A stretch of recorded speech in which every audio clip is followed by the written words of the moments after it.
नमस्कार। स्वागत करता हूँ आप सभी का professor Niranjan learn insurance academy के द इंश्योरेंस न्यूज़ के नए वीडियो में। मैं निरंजन अवसरी। दोस्तों, आज का अपना जो टॉपिक है it is based on the concept in the insurance and that's the called as acts of God. Acts of God in insurance, ये क्या कंसेप्ट है, ये आज हम थोड़ा डिटेल में डिस्कस करने वाले हैं। ये कंसेप्ट को जानने के लिए आप सबसे पहले वीडियो के अंत तक बने रहें, वीडियो को लाइक करें, वीडियो को शेयर करें, चैनल को सब्सक्राइब करें। सब्सक्राइब करने के बाद तुरंत बाजू पे बेल आइकन है छोटा सा, उसे दबा दें ताकि जब भी मैं वीडियो डालूंगा आपको उसका नोटिफिकेशन सबसे पहले मिलेगा। So without wasting much time, let's look at the concept of acts of God in insurance. दोस्तों, acts of God in the insurance field is an vital concept. Insurance field में बहुत ही इंपॉर्टेंस रखती है this concept acts of God. Why? Because in insurance field the cover the risk which is to be addressed by an insurance company is little bit based on this concept, the act of God. इसके माध्यम से insurance company ये decide करती है whether the risk is insurable or not. Normally ऐसा होता है कि insurance company goes for insuring those risks which are considered under acts of God. अब acts of God इसका मतलब क्या होता है? So the definition is such like an unprevented event or unprevented incidents happen naturally and having a serious or a deep level of damages. बात को ध्यान रखो, an unprevented event happen naturally and having a deep level of damages. Simple meaning है इसका, ये ऐसे event है जो अनप्रिवेंटेड है, मतलब इसे आप किसी भी वजह से प्रिवेंट नहीं कर सकते हो, इसका अकरेंस प्रिवेंट नहीं कर सकते हो। We will see just in further of the parts of the video कि क्या इसका अकरेंस का पार्ट रहता है अनप्रिवेंशन के बारे में। But an unprevented incidents happen naturally, ये बात इंपॉर्टेंट है। एक्ट्स ऑफ गॉड को इवन हम कह सकते हैं लाइक जनरल टर्म्स में peril, natural calamities etcetera. So happen naturally and having a serious or a deep level of impact or deep level of damages. Yes, यही होती है आपकी एक्ट्स ऑफ गॉड। जनरली जैसे मैंने कहा कि इन्हें पेरिल भी कहा जाता है, नेचुरल कैलामिटीज भी कहा जाता है। So these are nothing but happen naturally, but इसमें riots, other types of commotions etcetera ये पार्ट्स नहीं कवर किए जाते। Insurance company generally not covers damages due to riots, commotions, civil wars, etc. Although कुछ insurance company has started the same, but generally this is not a part of peril or natural calamities or something called as acts of God. ये purely and purely natural events होती है। ये events, whenever these events occur, we cannot stop its occurrence. We means a human community, because they are beyond the control of human community. For example अगर हम बोलेंगे तो किसी village में earthquake आता है, या फिर किसी टाउन में फायर लगती है, या फिर किसी टाउन के किसी हिस्से में भी फायर लगती है, किसी स्पॉट पर भी फायर लगती है, या फिर अर्थक्वेक आता है, tornadoes like your all other types of natural calamities are generally considered under the acts of God.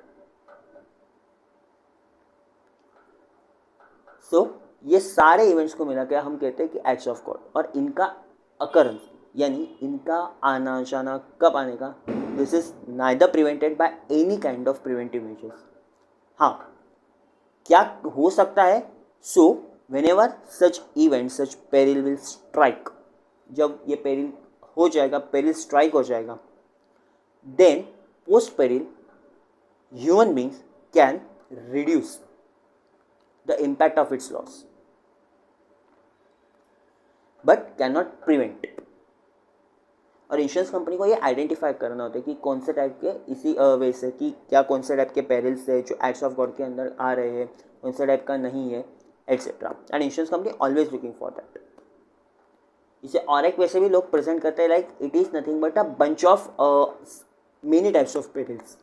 Means जब भी पेरिल्स स्ट्राइक करते हैं, for example let's say take a peril of tsunami.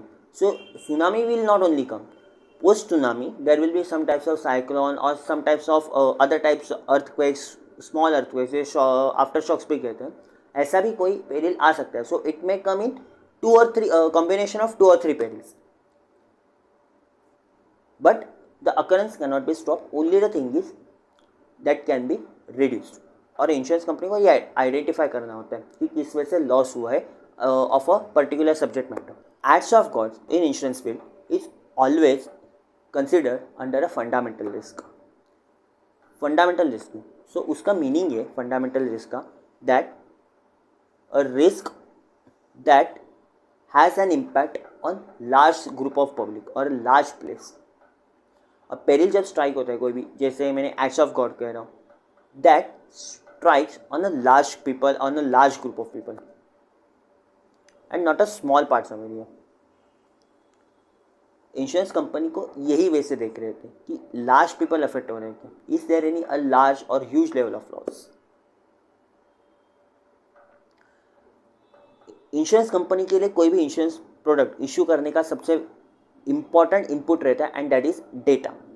And वो data किस act of God से related extract करना चाहिए, इसके लिए उस इंश्योरेंस कंपनी को ये आइडेंटिफाई, जैसे मैंने कहा कि आइडेंटिफाई करना होता है that which type of peril or which type of data about the peril or acts of God that can be address the risk of loss about a peril can be address by an insurance company through a cover. और main thing यहाँ पे ये है कि acts of God का data gets very rarely, because इनका striking का एक तो कोई एस्टिमेशन नहीं लगाया जा सकता. When ever they will strike then there are no chances or there are very few chances कि इनके वजह से कितना लॉस होगा, द क्वांटम ऑफ लॉस ये नहीं समझ जा सकता. एंड सो बहुत ही कम डेटा इन लोगों का अवेलेबल रहता है with respect to defining statistical probabilities of loss for an insurance company. And उसी वजह से इंश्योरेंस कंपनी को ये बहुत ही डिफिकल्ट होता है to decide the exact amount of loss. Means जो आपका सम एश्योर्ड रहता है in case of non life insurance, in case of life insurance, इन दोनों के केस में. एंड इसीलिए many companies generally exclude this perils or this acts of gods. Generally कभी आप इंश्योरेंस पॉलिसी को पढ़ते हो देन उस समय पे ये एक्सक्लूजन में लिखा रह सकता है that acts of gods like natural calamities, tornadoes वगैरह हो, ये एक्सक्लूड किए गए हैं. But although in now certain cases insurance companies are also including some kinds of acts of God, the loss that is happening to that with respect to that peril और with respect to that acts of God. जहाँ पे ऐसे cover available है that buyers are purchasing, but जहाँ पे ऐसे cover available नहीं है then along with the base cover that policy holder can take a rider of that particular acts of God के पहले. जैसे कि किसी में अगर फायर के फ्लड का या फायर इंश्योरेंस के केसेस में फायर और फ्लड का नॉर्मली तो लॉस का कवर रहता है, बट साथ ही साथ अर्थक्वेक का अगर नहीं है, फॉर एग्जाम्पल किसी इंश्योरेंस कंपनी ने उसमें वो इंक्लूड नहीं किया है earthquake related risk, then if that insurance company has available a rider with respect to the earthquake losses, that point of time पे कोई भी पॉलिसी होल्डर वो फायर इंश्योरेंस के साथ साथ वो अर्थक्वेक रिलेटेड लॉसेस का राइडर भी इसमें ले सकते हैं and that can extend the scope of the insurance policy. सो ये था एक्ट्स ऑफ गॉड के रिलेटेड एन इम्पॉर्टेंट पार्ट. अलग अलग डिफरेंट रीजन्स के इंश्योरेंस कंपनी अलग अलग टाइप्स के पेरिल्स को कवर करते हैं. जैसे कि आप इंडिया में आओगे, so in case of India volcanic eruption is a rare phenomena.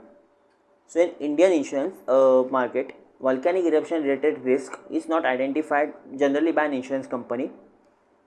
But if you move towards Indonesia, अगर आप इंडोनेशिया के बारे में जाओगे तो वहाँ पे volcanic eruption is a very common phenomenon. वहाँ पे काफ़ी सारे living volcanoes हैं. So वहाँ पे वो related risk ज़्यादा रहेगी एंड वो related कवर वहाँ के इंश्योरेंस कंपनी ऐड करते जाएंगी. बट इंडिया में फ्लड ये कॉमन फिनोमिना है, कॉमन रिस्क है, सो वो टाइप के एक्ट्स ऑफ गॉड के रिलेटेड कवर्स रहेंगे या फिर वो रिलेटेड डेटा रहेगा, उनके एनालाइज करते हुए insurance company will design their insurance product. अब इसमें मेन बात आती है from point of insurance company कि इनका क्लेम प्रोसीजर कैसा रहता है या फिर क्या क्लेम किस तरह से सेटल कर सकते हैं कोई भी policy holder. So in case of claim the procedure is generally relax. So in case of claim, when a claim is raised with insurance company by an policy holder, so the procedure will be kept simple. Generally because of striking of peril, वहाँ पे ज़्यादा से ज़्यादा loss हो जाता है। First there will loss of documents and other types of material, and second thing after striking a peril for insurance company ये बहुत ही डिफिकल्ट हो जाता है कि how much loss will happen. So document procedures and all related formalities were kept simple. एक normal report करना होता है जो भी पॉलिसी होल्डर रहेगा जिसका लॉस हुआ रहेगा। Then after reporting the peril, after reporting the incidents, insurance company deploys service.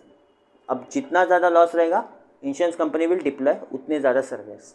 अगर जितने सर्विस ने जो भी डेटा दिया होगा, जो भी सर्वे के थ्रू से असेसमेंट किया रहेगा, वो करने के बाद जो भी लॉस आ जाएगा इंश्योरेंस कंपनी के पास, फाइनल फिगर आ जाएगी लॉस की, दैट पॉइंट ऑफ टाइम पे insurance company will compare that figure of loss will जो आपकी पॉलिसी की फेस वैल्यू रहेगी या जिसे हम नॉर्मली सम एश्योर्ड वगैरह कहते हैं।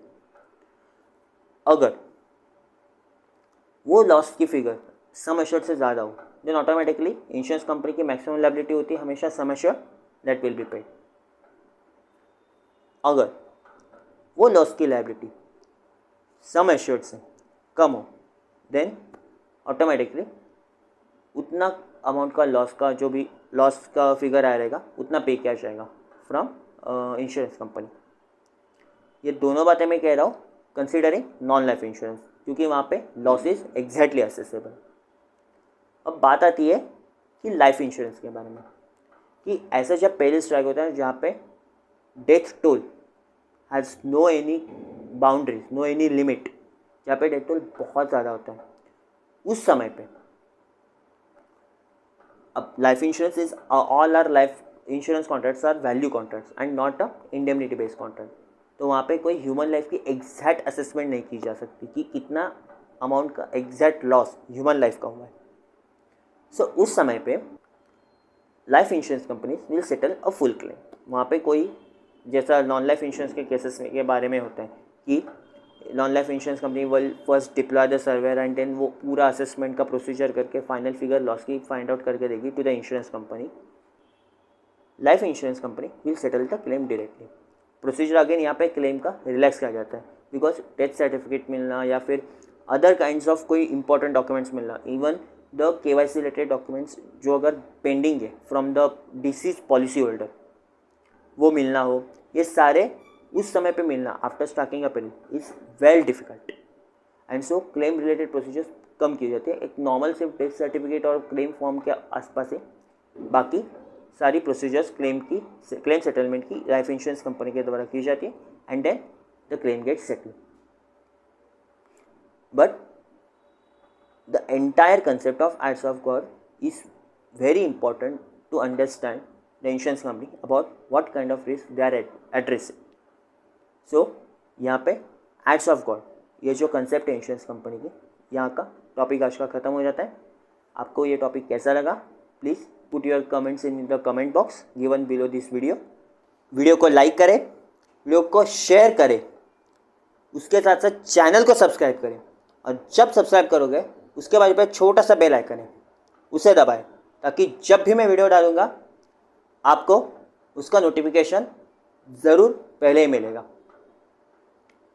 फिलहाल आज के लिए इतना ही, मिलते हैं नेक्स्ट वीडियो में, तब तक के लिए धन्यवाद।